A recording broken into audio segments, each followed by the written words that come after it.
All right, on this episode of Bare Knuckle Bowker, very excited to be speaking to an individual who's prominently featured at BKFC Prospect Series in Myrtle Beach, which goes down on October 26th. And we've got a very intriguing co-main event matchup set for that card as Dakota Highpine is going to knuckle up and toe the line against Jeremiah Scott. And great getting to have Jeremiah on Bare Knuckle Bowker today. How's it going, man? You having a solid day so far? Yeah, man. I've already trained this morning, my usual. Got my 7 a.m. session in boxing with my coach Nik, and then went to work, built some worked on somebody's retaining wall, and just been busy, man. Been busy since I got back. Literally jumped in the shower and then hopped on the video with you, my man. How you doing? Yeah, doing good, man. Just was stoked to see the bout announcement and everything because we did get to speak ahead of your bare knuckle debut sort of around this time last year and whatnot. I mean, you've obviously competed since with like a pair of MMA fights and some kickboxing action rather per Tapology. But yeah, good to see you back in the bare knuckle fold and everything. Yeah, man. It's awesome to be back. I really enjoyed the BKFC fight the last time. The show was awesome. They take care of their guys really well. It kind of sucks that it's been about, by the time I fight, it'll be a year and 1 week, exactly, I believe, or a week and whatever. We'll just say a year and a week that I fought for BKFC because I fought on my birthday last time on October 20th, and this one's dropping on October 26th. So my birthday is this weekend on Sunday. Then on Saturday next week we fight. So a year apart. I mean, I don't really like that too much. I want to kind of. Like I said, I like BKFC, man, and I really think that I'm supposed to be in BKFC. That style of fighting and stuff is right around my neck of the woods. I feel like I'm going to do really well in BKFC. I already have got a finish over somebody that was tough as nails in the last time I did it. And man, my training, the way that my all around mindset on how to fight BKFC it's different. Everything's different. You're fighting kickboxing, MMA, boxing, bare knuckle. They all have a different, unique style. And I'm very good at all of them. But BKFC, I think because of it being extremely gritty, tough, like majority of the guys that win in BKFC is from being tough and being durable, being able to withstand what may happen and overcoming it. If you're not tough, this is absolutely not the business for you to be in. BKFC is for the tough people only. And that's me. I'm really, really tough. I can deal with a lot. Usually I do better once I go through some shit. If you watch that last BKFC fight back that I got dropped in the very last second of that first round with a straight cross to the face. Maybe right here, sat me down. You can see when I get up, my legs were a little bit not really underneath me at the time. I was trying to get my grids back together, and but if you watch that fight back, dude, when I came out that second round, it was a different type of dude. And also the amount that I learned from that first round going into the second, you learn quick. It's either learn or get smoked. Like that's the choice. Is you better adapt and overcome quickly as these fights go. Because BKFC, that's why they're only 2 minute rounds. They're fast paced, and if you're not keeping up to it, you're just going to go down, down, down. So you have to make quick adjustments and be aggressive, tough, and that's what we're looking to do next weekend, man. I can't even believe it's next weekend already. But yeah, man, next weekend we plan on being tough. I'm not even joking around when I say this. I'm looking to break Dakota's teeth and his nose, man. Like the way I've been training and how I'm like framing my hands and how I'm like cutting angles and grabbing and just being dirty, man. Like I'm trying to bring pain to him. And if knocking his teeth out, chipping his teeth and breaking his nose is what I got to do, that's what we're here to do, man. We're here to give the people their hard-earned money's worth and get it done and however it's supposed to be done, man. I don't care what it is. I'm ready to go through it, whether it's me dealing with some pain or just smoke showing old Dakota next weekend. It's just interesting to hear because, I mean, you were very confident the last time we were talking heading into the BKFC debut, just the work you've had with your coach, Nik Juretic, and the work at Next Element Academy. So I mean, to hear what you're talking about, where it sounds like we're almost going to see this brand new version of yourself in BKFC, I would think that a lot of people who follow this sport would find that quite exciting. I had somebody damn call me when you were talking to me, and then I had to get them off the screen and shit. Sorry about that. No worries, But man. yeah, that's my bad, dude. Shout out to Donovan, you dick. Just fucked my whole Zoom call up. Anyways, I think you were talking about the adjustments me and Nik. I'm sorry, but the adjustments me and Nik have been making um up prior to this fight. Is that what you were saying? Sorry, run it back. Oh yeah, no worries at all, man. I was just saying, like when we were talking ahead of your BKFC debut, it seemed like the work with Nik Juretic and just the work at New Element Academy was really paying dividends heading into the debut. But it seems like the way you're talking, we're gonna almost see like a totally new, elevated version of yourself in this sophomore bare knuckle fight.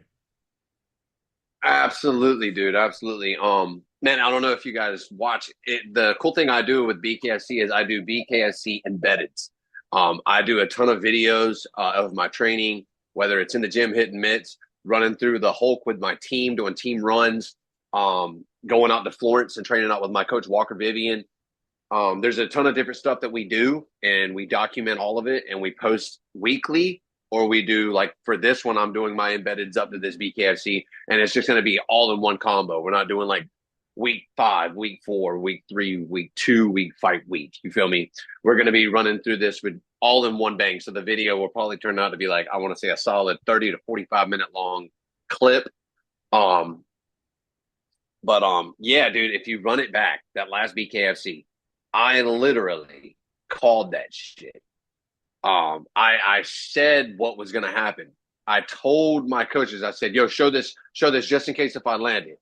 But like in the beginning of the embedded, like I said, it was week 4 or 5. He said he blacked it out and put a question mark on it because he didn't want to let everybody see what I was saying I was gonna hit. Well, when the last BKFC comes out and I hit that dude with what it was, which it was the block, boom, we call it the catch and shoot. He threw that wild left hand that I was calling. I blocked it and I followed the pipe, boom, right to the chin and sat him down. Now, I did, I did end up. If you started seeing I bait the right hand, bait the right hand, bait the right hand. He threw that left cross, and when he did, I leaned back perfectly. The cross went by, and I went bing, bing, and just touched him with the 1-2. Perfect timing. I was right out of the way at the perfect time. I touched him with that 1-2. That's the first thing that sat him down. After I smelled blood, then you see a whole new level of me. I started to dog on him. I started to swing hard for the bricks and look for the finish. If I smell blood, I'm gonna kill you. That's the this is also something that I was explaining to my coach this morning that I think that I want to say near about 90 or 85 to 90% of the people in bare knuckle fighting championships, they survive off of pure toughness. A lot of these guys didn't come up, working on their craft, on like their pure boxing and all their true stuff that wins fights. Anybody can win these BKFC fights. I'm not gonna say anybody, but it's up for grabs between round 1 and 2 because there's a bunch of just dudes swinging and grabbing and just trying to act crazy. But once you get through that second round, you start to see people slow down and you start to see the true skill come out. And I think that that's where I'm going to prosper. That's where I'm going to be outdoing these dudes is because I've got 16 years of skill craft that I've been working in the gym through coaches. And I've got me a solid crew that I've been working with for the past 6 years, man. We're doing on a really good roll right now. So that's where it runs back to how tough, how durable I am. But once I start to see these dudes slow down, that's when you start to see the skill come out. And I believe that my skill outdoes nearly all of these dudes in BKFC. And if I meet the top-notch dudes, which I'm talking the title guys, the guys that are fighting for the belts and the dudes that hold the belts, that's when you start to see the skill start to even out. Because I'm just as tough as these dudes that are fighting for the belt and that are holding the belts. And the skill is going to be right there. It's just promise for a dope-ass fight, man. And that's what I'm here to do. I'm not here to just fight BKFC. I feel like all these people are like, man, I'm fighting BKFC. I'm here to fucking fight for the belt and get the big belt and become the champ. That BKFC is gonna want me when they see how I present myself and the way that I walk to the ring, the way that I bring that hype, dude. Like I'm the full package, and I'm looking to get it done in 3 rounds next Saturday. I'm looking to clean his clock next Saturday and finish it within 3 rounds. I'm telling you, man, I'm coming to fuck him up. That's bottom line. BKFC, there's no way to candy coat that, man.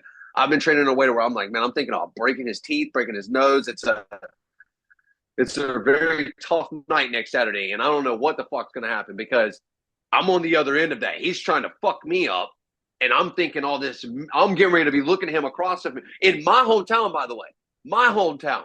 I've already sold $15,000 in seats and tables. My boy Brandon Bushaw, we're from the same town. He sold like 20,000 or something in seats and tables. This crowd's gonna go fucking bonkers, and I haven't fought in front of my people in a long time, and it's just gonna be. It's promised for an awesome ass night, dude. I'm stoked. I'm pumped. Can't fucking wait.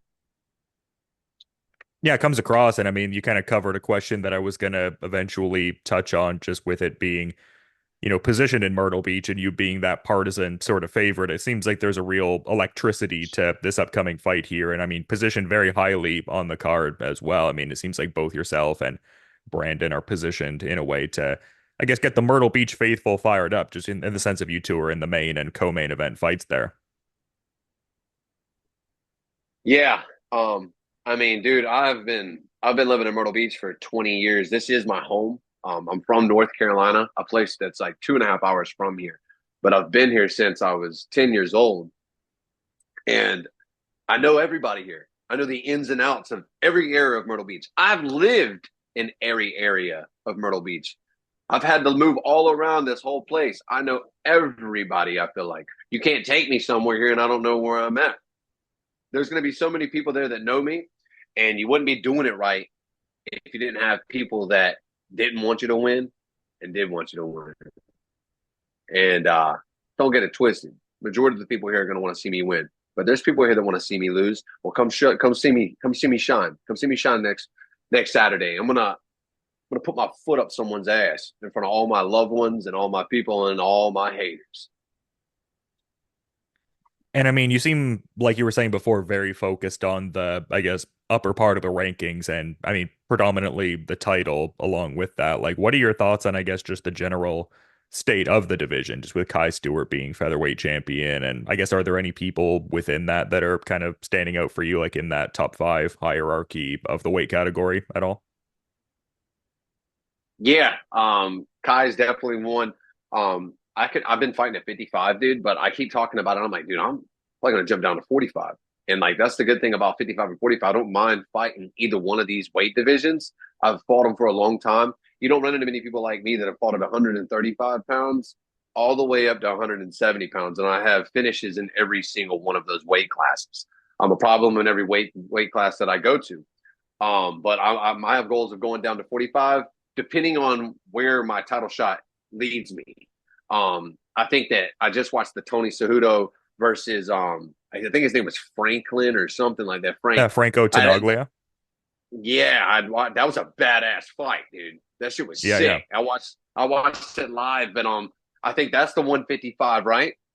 Yeah, that's the 155 fight. And it's kind of interesting, like not to obviously sidebar too much what you were going to say, but I think I guess I had thought that it was 145 maybe just because of where Dakota has historically competed. But yeah, sorry, what you were about to say about the lightweight title picture there?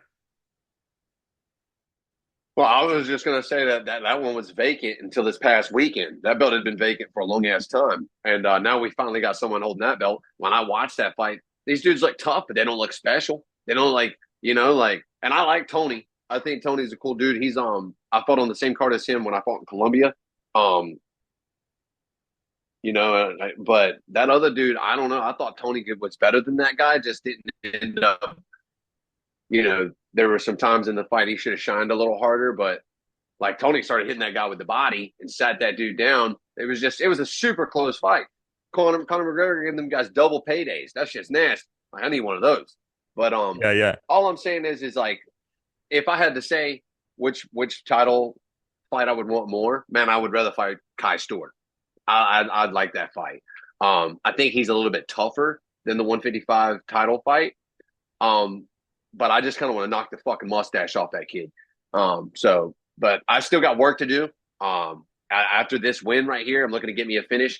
This is going to put me in a position where I'm able to start talking. I'm already talking, as you see, but I'm going to get this finish and I'm going to start talking and I'm going to find my way to that belt.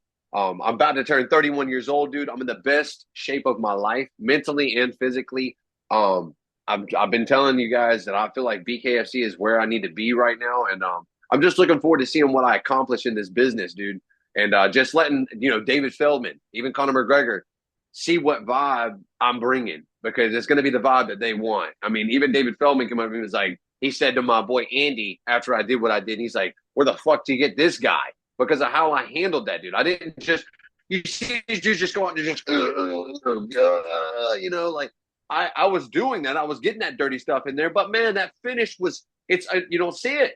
You don't see these boom boom. You don't see these clean shots that I can land, but I can do exactly what all these other dudes are doing. I can get in there. I can bite my back down on my mouthpiece and just start swinging for the bricks. And I think I'm better than everybody else in that damn in that area. When I plant and swing, dude, I hit really hard and I throw in the right areas.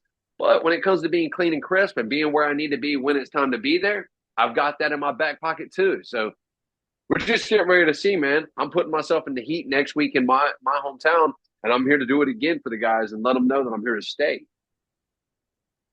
Yeah, and I guess in a certain sense, an opponent like High Pine would, in a way, I guess, give you like a certain framework to kind of like carry that momentum going forward, and I guess illustrate to people where you're at in the division overall, just in the sense we were talking about Kai Stewart a bit ago. I mean, the last guy he defended the title against, Brian Duran, like he fought High Pine previously, and yeah, fought some other proven featherweights as well, and just proven BKFC fighters in general, like Eric Dodson or Ryan Ibsen. So if you get the kind of win that you seem to be, I guess, really looking for, like that kind of victory in your crosshairs that you're looking to achieve, I think it could really serve you in, climbing up that division and, like you said, illustrating to other people just what you're all about and the vibe you bring, I believe was the operative phrasing there. Yeah. And I mean, Chevy Barefoot, I think it was no, not Chevy Barefoot. It was Chevy Chevy Bridges. shit. Just fought. Chevy Bridges. Jesus Christ. So Chevy Bridges was a tough dude. And he's no slouch by no means. That dude's got a good MMA record and all that stuff. He's not bad. He's had some tough fights as well. The dude that he fought prior to me was a dude that just fought Tony Cejudo before he just fought for the title, and that was a close ass fight as well. So I mean, I'm fighting dudes that are fighting the best. They're fighting the best, and this dude's already fought. You just said Durant. He just fought Durant not long ago. Um, so when I put my name on this, I stamp it. Boom, that I'm here to stay by cleaning these dudes out the way that I should. I mean, dude, and I found out after I got this contract and I signed it, and I was like, Dakota Highpine, had no clue who this dude was. Then next thing you know, I'm on my Facebook and I see this dude posting and shit. I'm like, what the hell? He's been following me. I didn't even know. I just seen his stuff. I had no clue anything about him. I'm like, isn't that the dude I'm fighting? And then I see that he's like doing his thing, and like, I know he's just trying to do well, and he's got two kids, I think. Got a wife. Everybody out here just trying to do great, man. Everybody out here trying to do great. But I got me a little girl. Her birthday is on next Monday, and we're having a birthday party this weekend, man. And he's in the wrong place, man. He's across from me that night, and I'm trying to feed my kid, and I'm trying to do the best. I'm trying to be great, dude. I'm not here to just play around. If you're here playing around in BKFC, I don't know what the hell you're doing. This ain't a place to play. This is a place to get in and fuck shit up and then leave. And that's what I'm here to do. I'm here to leave a Jay-Z stamp on everybody's forehead when I'm done with them. Yeah, I mean, it seems like you're raring to go, and it's also kind of cool that your daughter has a birthday that's so close to yours. I know we've kind of touched on your birthday a couple times in the context of your last fight taking place on that day, but Yep. yeah, no, that's kind of cool that your kid has a birthday around yours, man. There's something kind of serendipitous about that.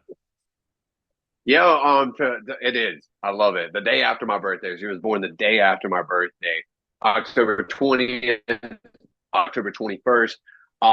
And the cool thing is that when I fought Chevy last year, we were talking about, I was like, man, I'm putting Chevy's head on my daughter's birthday cake. And the next day I showed up, I had like a little bit of a black eye and my hands were swollen. That's another crazy thing about BKFC. When you get done fighting BKFC, if you fight, man, your hands are swollen. But yeah, I showed up to my daughter's birthday party the day after BKFC, which was pretty wild. And yeah, it's awesome, dude. Being a dad's awesome. I love my daughter more than anything, and she motivates me and helps me to have everybody needs a why. They need to have a why, and my why is big, and it's not being a dad's a big one of it, but also, man, my dad just passed away. He was a big part of me jumping into fighting and stuff. I mean, I remember when it was 2009, and I was in the living room, and we saw Chuck Liddell knocking some dude out with his traditional overhand rights, and my dad was like, "We got to get you into that." My dad drove me to a place down called Kingston Plantation, and I started doing jiu-jitsu classes, and then I eased my way into kickboxing, and here we are 16 years later. I'm still dogging it out, and this one's for my dad as well. And every one of these fights is for my dad. Without my dad, I wouldn't be this man, and that's why I'm about to fuck Dakota up, man. Like I got a big why. My dad died at the beginning of this year, and I miss him so much. I've had a lot of shit happen this year, man, but that's life. And you either let life handle you or you handle it. And I handle life, man. I handle it, and I do well underneath the pressure. I do well. I just do well with bullshit. You know, I get up and move around. I get up and hustle. I get up and train. I get up and work my ass off. I'm starting my own business. Like I got that dog in me. You feel me? Yeah, I mean, you're handling it with a level of dignity and just the constant pursuit of trying to get great things going in your life and for your loved ones. But I mean, my condolences for the loss in any event, though, man, even though you're handling it in a classy way. Like, that was a loss that I also had, and definitely a massive blow to say the very least. So, I mean, my condolences for the loss, all the same, man. Yeah, I'm sorry for you too, dude. It's not easy to lose in anybody you love. Um, yeah, dude, I miss my dad a lot. But that's life, right? That's life. Life. And I said this as well, man. Like, at least I got my dad for 30 years. Some people don't even have, they're not blessed to have dads. They're not blessed to have great dads. And like, man, like what I have is the memories of a great man that framed me into the man I am. And now I get to share that with my daughter. And so I need to be grateful. And he's still here with me. When I walk out to the ring next Saturday, he's going to walk with me. I'm going to hear him in my ear telling me, push, you got this. You know what to do. And that's why I do this. So,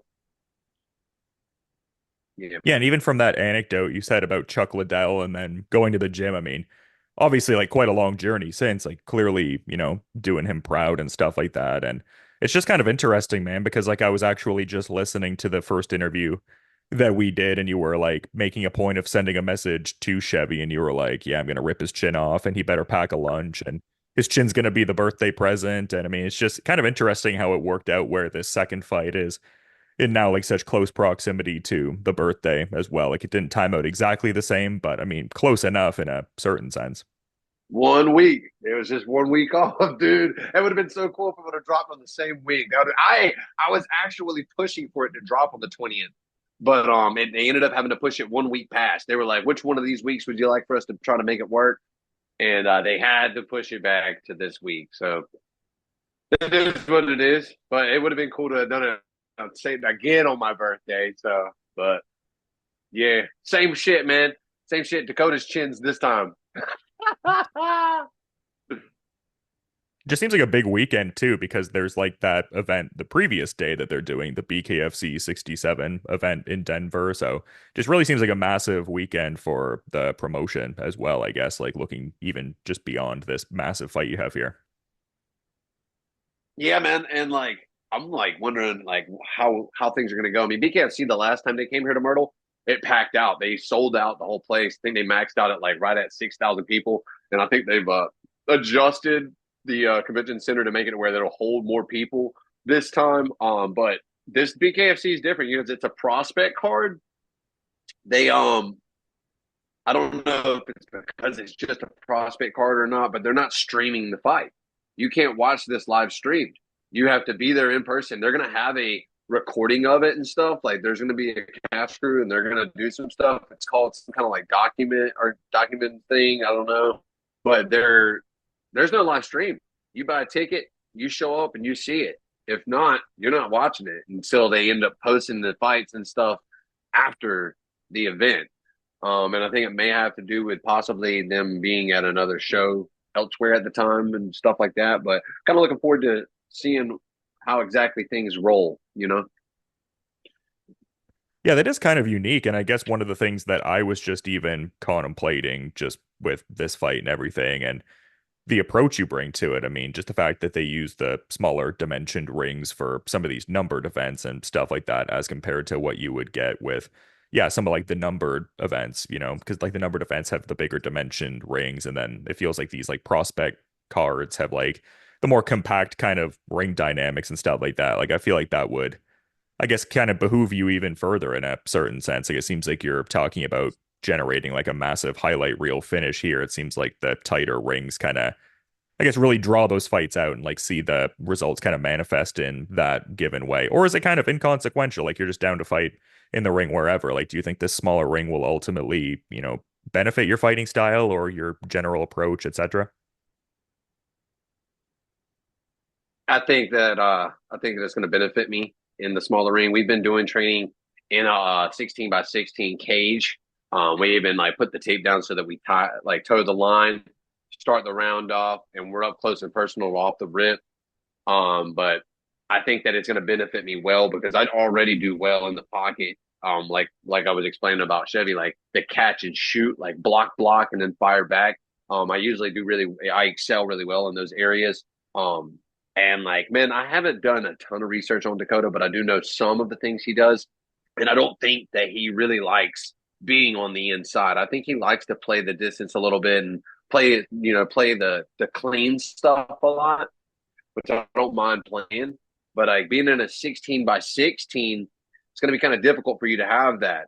And I don't mind being on either end of those. And I'm going to try to put this guy in some tough situations, which means he might be bunched up against those ropes. Even if we're up in the middle, like there's just nowhere to go besides right where I'm at, and where I'm at is I'm going to be bringing it. So he's got his hands full to deal with because that's a small ass place to be. It's like fucking what was calling it, like chicken fighting nearby. Like, you know what I'm saying? Like you just boom, boom, just nonstop, just clashing in that bitch. Um, so I think that it's going to benefit me well. But man, you thinking 5 2-minute rounds in a 16 by 16. Man, I don't know about this. I don't know about this going the distance, dude. Not at all. Like the way I fight, too, dude. It's not damn way this going the distance. I'm trying. Like I said, 3 rounds. Give it 3 rounds. I'm gonna put a stop to him. Yeah, I mean, well said, man. I mean, that could even, I guess, serve as a parting thought in and of itself. But I also figured I'd give you the floor in case there was, something you wanted to mention as a final parting thought as we're kind of wrapping up here. I appreciate you making the time to talk today, Jeremiah.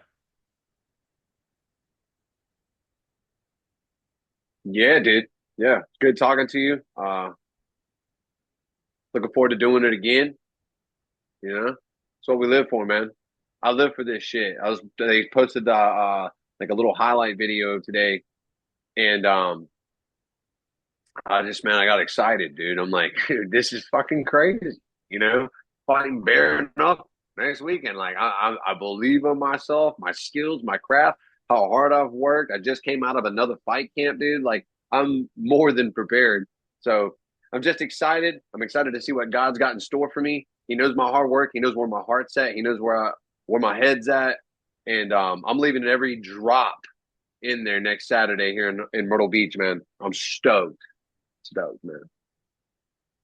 Yeah, it comes across, man, and it's going to be a great event, BKFC Myrtle Beach. I'll be checking it out on October 26th. And yeah, cool to see you're in the co-main event here. Should be a good fight with Dakota Highpine, just based on the respective track records you guys have. But yeah, to reiterate, man, thanks for, appearing on Bare Knuckle Bowker. Definitely much appreciated and some great insights had and whatnot. And I'll be checking out the fight when it goes down, as I stated. But until then, man, you have a good rest of your day, and thanks so much. Yeah, man. You too. All right, on this episode of Bare Knuckle Bowker, very excited to be talking to an individual who competes at BKFC Prospect Series Myrtle Beach, which goes down on October 26th. And in the co-main event, taking on Jeremiah Scott, we have Dakota Highpine, and great getting to have Dakota on Bare Knuckle Bowker today. How's it going, man? Seems like you're having a solid enough day. I'm doing pretty good. I feel great. Today was a good day. Yeah, I love to hear that, man. And it seems like there's a few new things on the go, even based on the last time we were talking, and I actually had kind of come to know that this fight was outside of your usual weight category when I spoke to your opponent kind of recently. But I guess just how does it feel like preparing for this fight at 155 and just your general, I guess, like idea for pursuing goals at 145 in the foreseeable future or 155 rather? Like it would seem like a game changer for you, like something that would maybe be a more optimal weight category now. Yeah. Uh, so on this fight, I'm doing 155 as I did move up. I I don't know, as a fighter, and I don't know, I like to listen to my body a lot, if that makes sense. My body tells me I can't go to 45 no more, and I don't know why. It's kind of hard for me, but I moved up to 55. I'm hoping it'll give me a little better camps. I won't have to drop so much weight, and maybe on this one we'll come out with the win. I'm absolutely ready, and I know he's the hometown guy, and I got all the respect for him, but I'm coming with solid power on this one. I think it just really shows the gamesmanship as well. Like, I mean, even beyond the component to this fight of you stepping into enemy territory, quote unquote, like even just looking at your resume, like you fought really some of the best featherweights in the sport of bare knuckle overall. So, I mean, definitely game to take on whoever. And it would seem like that gamesmanship you're carrying into 155 as well, man. Yeah, so I always wanted to make a footstep of my own, and this is the way to do it. I want to fight the best of the best. Not every loss is really a loss. I would like to go back and fight Eric again. I would like to go back and fight Duran again as well. So uh I'm gonna right my wrongs on this one. I'm gonna come out hard, and I got a whole different headspace on this, and I think I got a new handle on what I really got to do for a fight. Is that anything like related to your specific strategy that you maybe wouldn't want to divulge, or is that something you can kind of like describe a bit more, just like some of these different things you're talking about and everything like that? Uh, just a little bit more aggressive. Usually I like to go out and box real quick, like stay back, see what they're gonna do. But I don't know, that hasn't worked for me in the last two, and I got to change it up. Yeah, it's all about adapting and whatnot for sure, which is always so essential. But it must be cool to also be returning to bare knuckle for the first time since January. Like, not a massive hiatus necessarily, and not inactive even through that stretch because you had a gloved boxing bout in June. But is there a certain level of, I guess, excitement getting back to the bare knuckle space? Like, is that something you'd like to do? I guess a bit more of going forward to like maybe a little bit of bare knuckle, a little bit of gloved boxing. It seems like you got a certain something out of that experience in June there. Yeah. Um, I I feel like going into bare knuckle, I had a good like outreach to different people. Um, I know in the future, like I want to get bigger and bigger. I just want to be somebody that everybody follows. I want to be a leader. Yeah, for sure. I love to hear that, man. I mean, showing that leadership quality and being a good role model is of just such paramount importance and everything like that. So cool to hear that that's in your purview so much and whatnot. I mean, Yeah, no, that's just it's really cool, man. I mean, it's all about just really, accomplishing your goals and, pursuing things you want to do as well. But if you can also uplift other people, then that just, doubles it up, I would think, right? Yep. Yeah.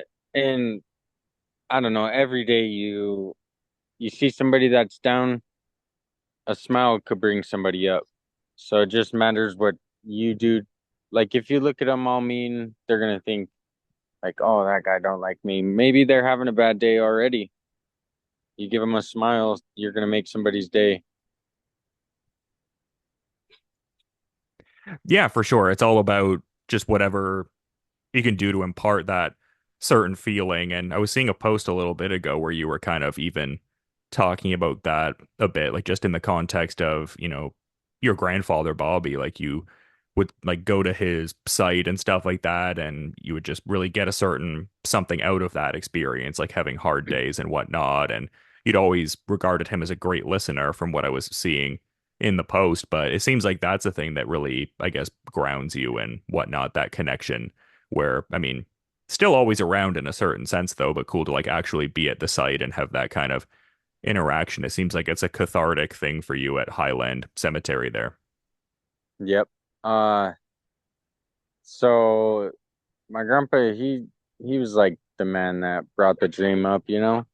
But I was the one that put it into like context. Put put your all into it, you'll get somewhere. Yeah, and I understand your grandpa's side were all boxers growing up and stuff like that, but I think that was from one of the earlier times we were talking where you were saying like they kind of all had families and didn't really have that chance to become professional. So, I mean, it's just really cool that you're pursuing the pro run and fighting and stuff like that just because you really seem to come from that kind of generational lineage with all that. Yeah, and hopefully, I don't know. I would think my daughter's in the next step of me, but I don't know. My son's kind of a lover. He's not a fighter. So, yeah, I might have a daughter that's a fighter coming in the steps. Is she like training a bit now and stuff like that? Uh, she just turned 5. I'm gonna try to get her into the gym as soon as possible though, and try to get my son into karate or something. It'll take up time and it'll teach him discipline. And maybe that's tied into what you were. I mean, you seem like just a generally kind, uplifting person anyway, but maybe it even adds a certain something to it just because you do seem like a very, proud dad and stuff like that. Just the way you talk about your kids, like maybe there's a certain part of how you carry yourself that's rooted in that, like being a positive role model for them as well in whatever they end up pursuing and stuff like that. Yep, absolutely. And I tried to do that for everybody, not just people I know. Uh, you gotta look out for the next person. Yeah, so important, man, for sure. And I guess even kind of just going back to the last glove boxing fight there, like the thing that kind of stood out to me in a certain sense was that it was part of Don King boxing promotions. I'm curious because he's such like a curious, like polarizing but yet prevalent kind of character. Did you get any dealings with Don directly at all, or was it just cursory kind of like cross paths a little Uh, bit, but not really chopping it up per se? yeah, I don't think I didn't really get to talk to him much. I just seen him like in the front and he stood up in between me and the guy I was fighting. But if I got the chance to talk to him, that'd be pretty cool because he's the one promoter that I grew up and everybody knew about. Yeah, I feel like there's a certain generation of people, and maybe even a few generations, I suppose, that when they think of a fight promoter, they have that image in their head of, Don King and whatnot. So, yeah, just kind of interesting that you got to compete under that banner and whatnot. But yeah, I mean, who's to say it doesn't happen another time? Like we were talking about, it doesn't seem like the door is necessarily closed for future gloved boxing efforts. Yeah. I'm looking forward to anything that comes.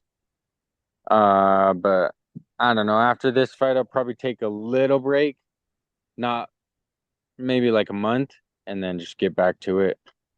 Uh, and I might be signing back with CNC as well. I might not, but my this is the last fight of my contract for them, and they've done nothing but good for me. So I got to thank them for that, and shout out to Kerry and Carlos Leon and CNC management, because without them, like every fight that I've had from after Ibsen, I think they gave me what I wanted, or they put me in a path of good light, you know? Well, that's awesome to hear. They seem like one of the more prevalent management entities in the world of bare knuckle. So glad to hear they're doing right by you. And seems like there's a lot of positive sentiments about them from what I've at least anecdotally seen. Yeah. They so Carlos, I met him down in Miami when I fought Duran, and he was like, "Do you have a management team? Are you on one?" And his whole team was standing there like they were about to take a picture, and they're all from the Northwest, and I'm from Montana as well. So he was like, "Hop in the picture, you could be a part of it." And from that day forward, like I think like a month later, I signed on to them. But he's always done right. He's always been a cool guy. And if I don't have something like before the fight, he's like, "We'll work it out. We'll get you a banner, whatever." Like he makes it happen. He's the man. Yeah, and it was interesting because a bit before the call, you were talking about how you were training under, I guess, like some different individuals from what I could tell, at least from one of the last times we were talking. Like you shouted out Billy Wagner. Like I had known, I think, I guess the first time we had talked, I believe you were working with Joe Riggs' gym at that point. So that has since changed then, or is it still under the same gym and he's also with that outlet, or how's that working? He's with Electric City, and I went down there, so I don't know. I feel like I have more of an advantage down there than at Diesel's, if that makes sense.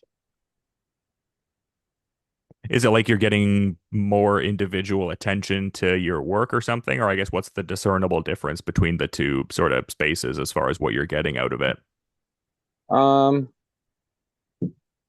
I think like a little bit more push because it's more grit and you're more stand up. It's just straight boxing.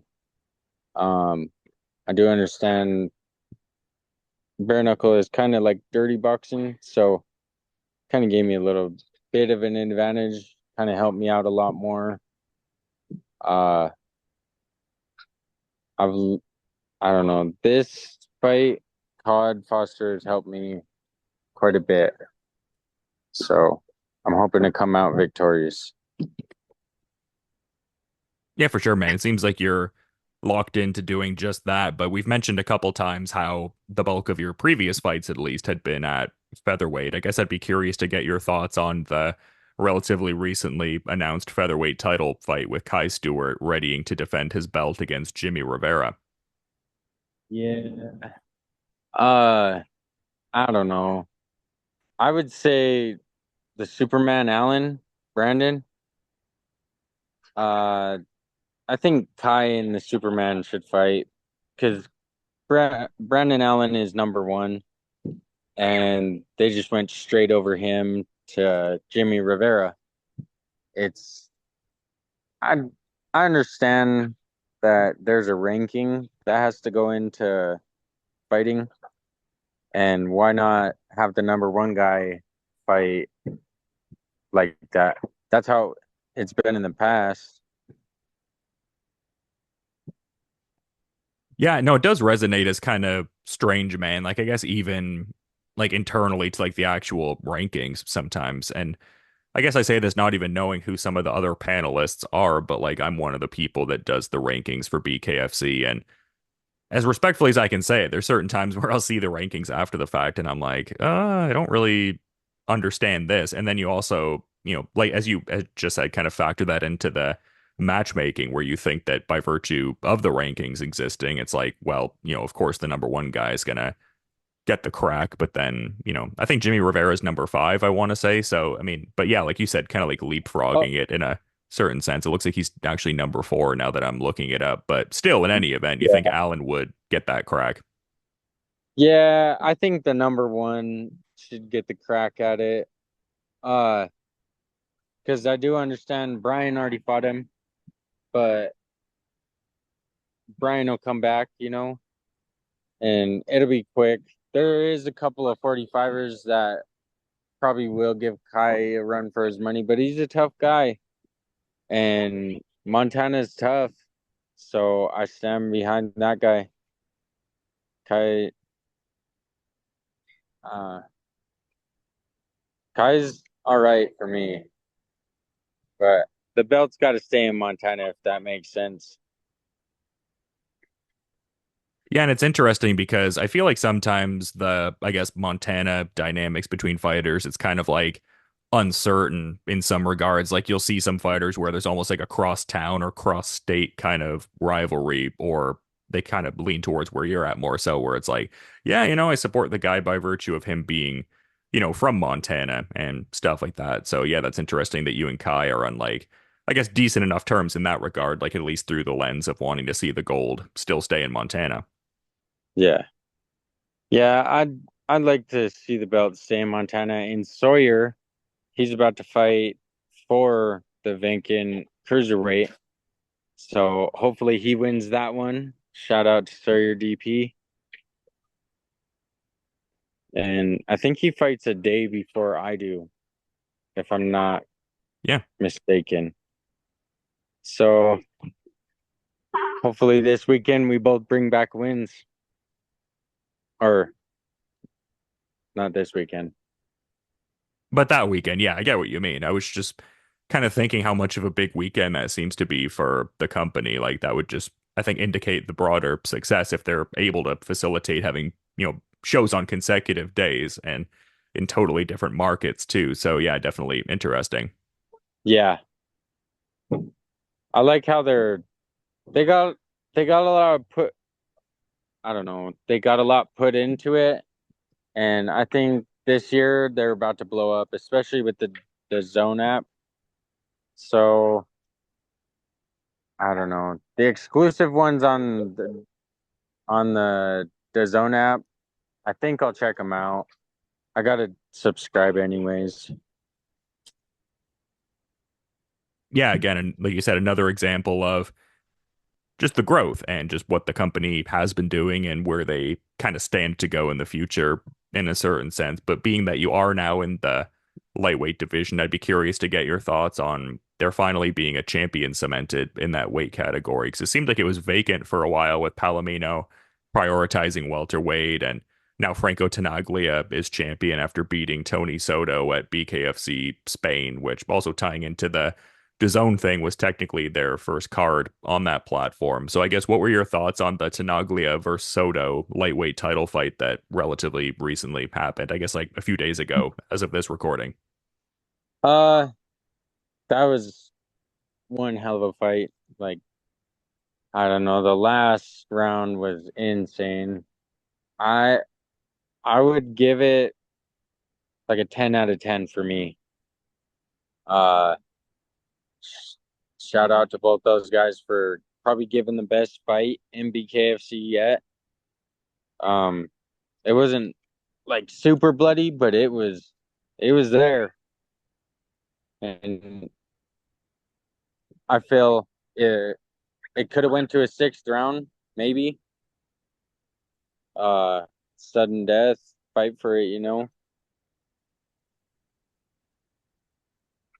Yeah, it was just a cool fight, and it seemed like McGregor got all fired up there too, just like doubling their purses and stuff like that. Yeah, that was out of nowhere. And I've been seeing some memes like Dave Feldman, like looking to the side, like, what are you Yeah. saying? And I don't know, some of them are pretty funny. Yeah, it just kind of keeps things sort of interesting, I guess. Like just I mean, he's such a kind of wild figure in a certain regard, for lack of a better way to phrase it. Like I feel like he generates so much attention just living his life day to day. And I guess it kind of works as like a by proxy sort of thing to drumming up more attention for BKFC. Like it would seem like it would ideally, increase that spotlight that much more on the promotion and all the fighters within it. Yeah. Yeah, it definitely resonates with a lot of people. He's got a big following as well. And I think bringing him on was a good idea. And I don't know how long he'll be with BKFC, but the longer, the better.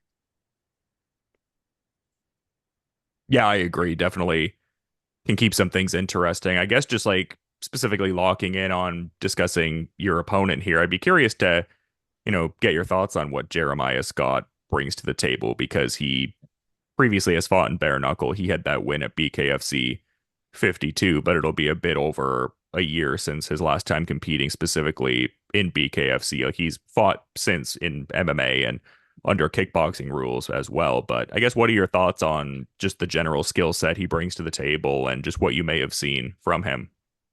Um, I've seen him be like pretty much a sharpshooter. He waits for his opening. He's definitely good on his feet. Uh, I'm not looking past him at any point, but I want to give him a go for his money. Um, I know I'm gonna be fighting him in his home, so I gotta make an impact, not for just myself, but I don't know, for everybody in the world. I want to make a statement and I want to make it quick. And it's kind of interesting because, I mean, I didn't really get the sense that he had an issue with you specifically. I mean, I feel like it's just kind of his temperament for fights from what I can tell, because his previous fight that I had referenced, the BKFC debut against Chevy Bridges, like he definitely got pretty fired up talking about the fight. He used like certain colorful language and stuff like that. And it was actually specifically on his birthday when he'd had that fight and he was making certain comments about like, oh yeah, like Chevy's chin is going to be my birthday present and things of that persuasion. And he was kind of making similar comments about you when I was sort of talking to him there. I mean, I guess I'm curious to get your thoughts on that. I wager your plan is to kind of like be a belated birthday spoiler in a certain sense. Uh, I don't know. I, I'm not the type of person to look down on somebody or say something bad about somebody. So if he's got a temper, sometimes the temper isn't the best thing, you know? You could lose control. Like I was always taught, don't let your temper get the best of you. So it could go both ways. I do have a temper and I don't know. I don't release my temper, you know, but if we both get a temper in there and we go all out, I'm all for it. I'm for the show. Yeah, I feel like you express yourself more so in the ring. Like, I mean, your style obviously speaks for itself and whatnot. Like, you don't have to be that like bombastic, like over the top sort of person outside of that, I guess, right? Yeah, I'm just not the type of person that's gonna be like, oh, put down the next guy, you know. I'm always trying to uplift people. Always trying to tell them like you can do whatever you put your mind to. And a lot of the times I know people don't believe me, but you can do anything.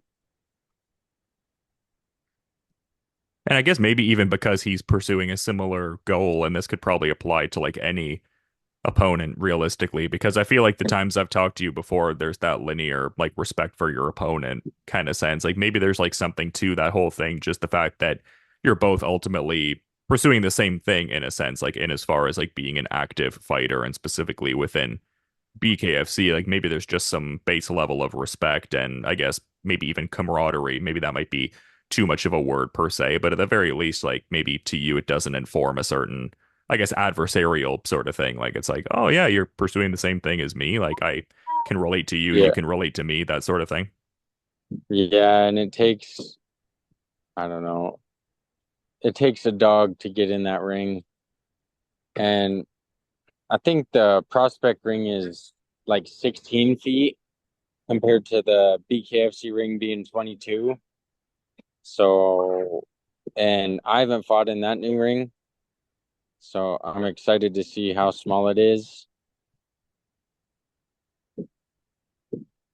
Yeah, that's curious. That was one of the things I've kind of been asking a couple of the fighters on this card because at this point, now that I'm speaking to you, I've spoken to all of the main event and co-main event fighters, and I think for other prospect events, I've kind of touched on it as well. Like, is that something you factor into the thought process a great deal? Is it something that you kind of think will positively inform your style because it's more of like a close quarters, forced action sort of fight as opposed to like more of like a range minded sort of thing that could happen in the bigger rings that are used for the numbered events? Like, I guess, what are your thoughts on the smaller dimensions of these Prospect Series events, rings that they use?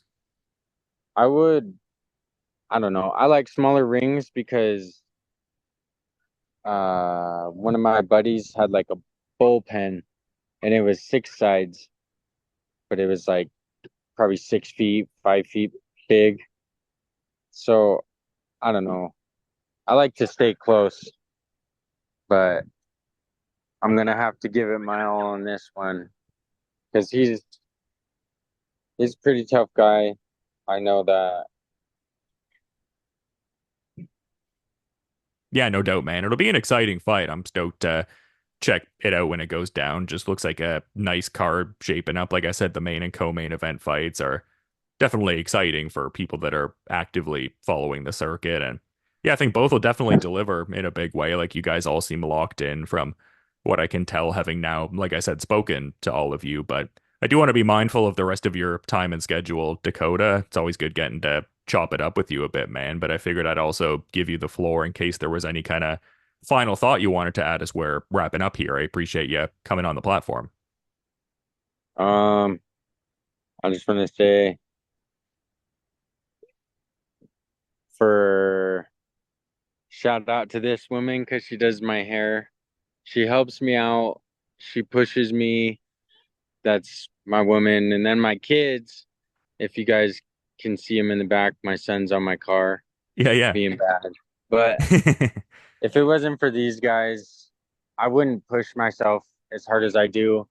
And on the days that I don't want to go to the gym, she's like, you better get up and go to the gym. Like, and then lately, she's been noticing, like, I don't know if it's just me, but I have a better attitude when I go to the gym, she says. So yesterday she kind of like pushed me and it was my rest day, but I didn't go on my rest day, but she wanted to push me and say, hey, like you don't want to sit there. But I totally understand where she's coming from and I'm glad they're here and my family is my rock. No, I can really tell, man. Like it's such a lovely thing. Like you seem very involved in family, both with like your kids and like you said, your partner. And I was kind of referencing the history in your family. So yeah, I love to see that, man. And I think a lot of people are gonna love to peep this fight card on October 26th. It'll be a good throwdown. BKFC Myrtle Beach. I feel like that's a good market for the company too. And yeah, again to reiterate, man, thanks for coming on Bare Knuckle Bowker, head of this co-main event fight against Jeremiah Scott. And you have a good rest of your day, man. Thank you. Thank you, sir. You have a good day.